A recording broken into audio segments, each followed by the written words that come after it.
Assalamualaikum warahmatullahi wabarakatuh. Halo teman-teman semuanya, apa kabarnya hari ini? Semoga kalian tetap sehat dan tetap semangat. Baik teman-teman, pembahasan kali ini tentang terjebak di 24 aplikasi pinjol legal. Apa yang harus dilakukan? Simak video ini sampai habis agar kalian tidak salah memahami isi dari video ini. Sebelumnya saya ucapkan terima kasih buat teman-teman semua yang sudah support channel ini, selalu mendukung channel ini, dan selalu menantikan setiap video yang saya upload berikutnya. Saya doakan kalian sehat selalu, berkah selalu, dan selalu dimudahkan rezekinya oleh Allah Subhanahu wa Ta'ala.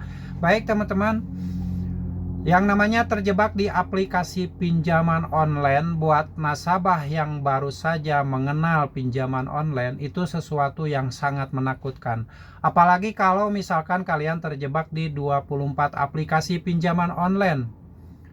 Entah itu pinjaman online legal ataupun ilegal, yang jelas terjebak di 24 pinjaman online. Hal itu pasti sangat mengerikan sekali. Jangankan untuk yang pertama kali mengenal pinjaman online, untuk orang-orang yang mungkin sudah pernah mengajukan atau sudah pernah punya hutang di aplikasi pinjaman online saja, terjebak di banyak aplikasi tersebut merupakan sesuatu yang sangat luar biasa sekali, sangat mengerikan sekali.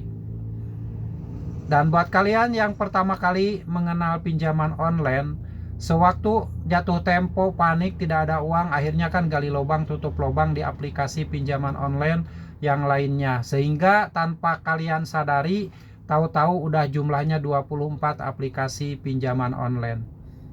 Bagaimana seharusnya kalian bersikap jika sudah terlanjur terjebak di 24 aplikasi pinjaman online? Pasti bingung, pasti takut, pasti cemas. Bingung apa yang harus dilakukan, takut diteror terus dengan debt collector, didatangi debt collector ke rumah, takut disita barang-barang ataupun takut dipenjarakan dan sebagainya. Karena jangankan banyak aplikasi, satu aplikasi saja kalau misalkan telat bayar atau gagal bayar, itu yang namanya teror, bahkan didatangi kolektor lapangan itu pasti terjadi. Sehingga kalau ternyata terjebak di 24 aplikasi, wah ini sangat luar biasa sekali. Saya yakin hal ini terjadi karena ketidaktahuan atau ketidaksadaran. Karena awalnya ya seperti tadi, punya hutang di satu aplikasi pinjaman online, pas waktu bayar nggak ada uang. Akhirnya pinjam lagi ke sini, pinjam lagi ke sana, ke aplikasi pinjaman online yang lain. Sehingga tanpa sadar sudah terjebak di banyak aplikasi. Nah, solusinya yaitu yang pertama, kalian tetap harus kuatkan mental. Itu yang pertama. Kuatkan mental, apapun yang terjadi, apapun yang resikonya, kita harus siapkan mental untuk menghadapinya.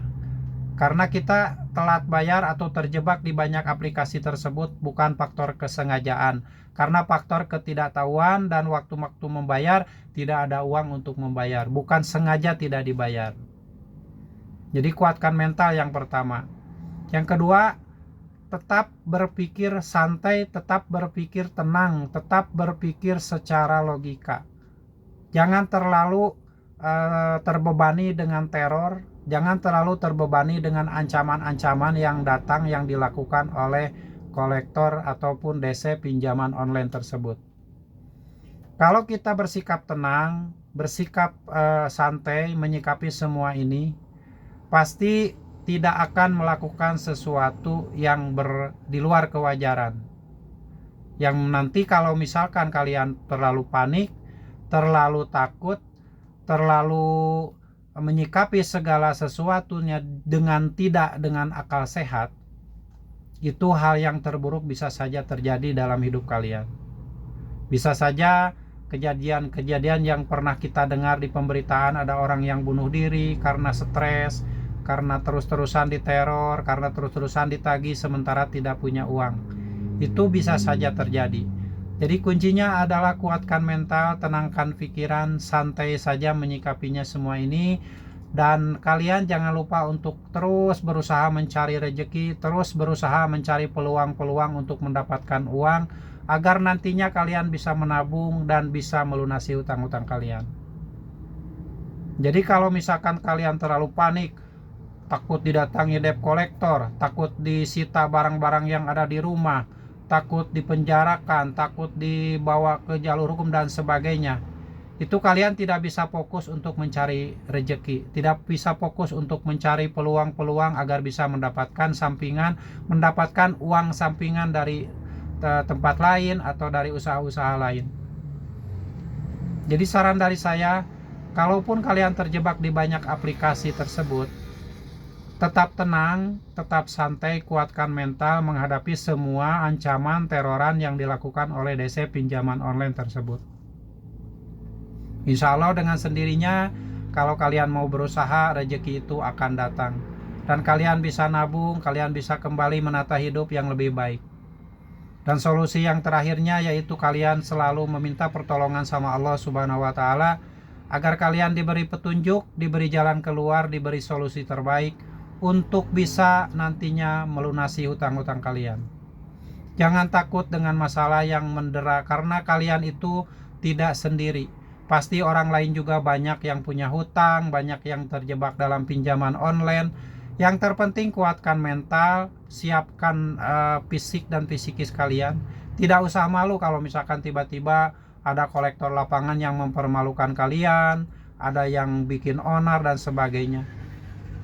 Hal itu bisa kalian rekam dan publikasikan, atau kalian simpan rekaman tersebut untuk bukti-bukti nanti siapa tahu dibutuhkan di kemudian hari.